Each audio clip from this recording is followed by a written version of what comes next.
shirweynaha toddobaad ee xeer ilaaliyaasha Soomaaliyeed oo ka soconaya Muqdisho muddo 2 maalin ah kana soo qayb galeen wasiiro, xildhibaano, senataro iyo aqoon-yahaniin iyo gudoomiyaasha maxkamadaha dalka ayaa maanta lagu soo gabagabeeyay magaalada Muqdisho waxaana laga soo saaray warmurtiyeed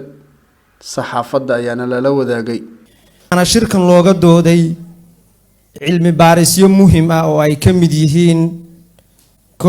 sooyaalka argagixisada Soomaaliya ilaha dhaqaalaha argagixisada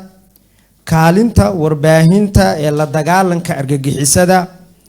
la dagaalanka iyo maalgelinta argagixisada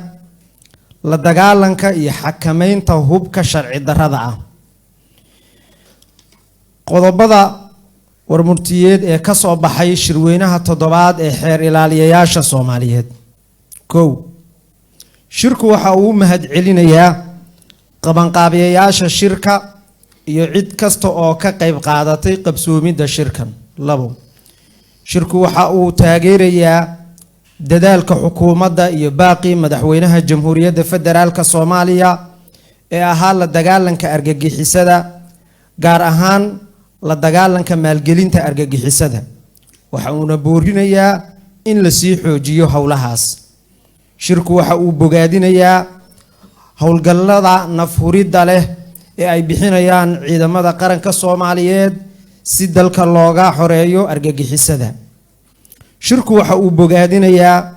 isla markaana boorinayaa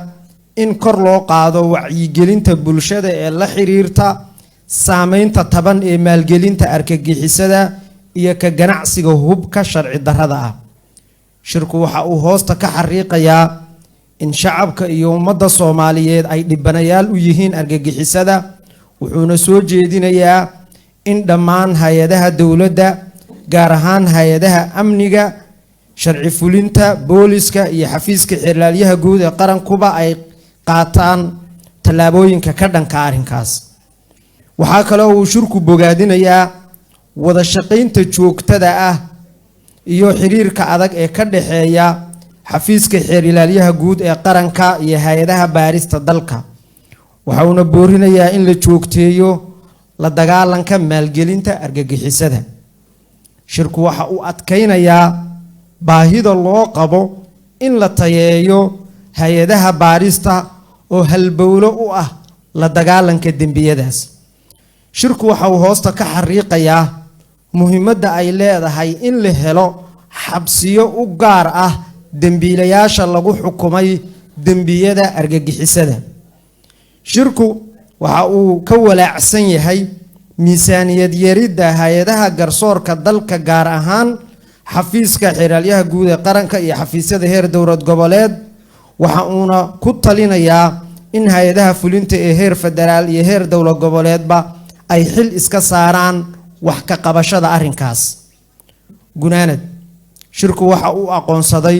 dowrka xafiiska xeer ilaaliyaha guud ee qaranka iyo xafiisyada heer dowlad goboleed ay u leeyihiin qarandhiska Soomaaliya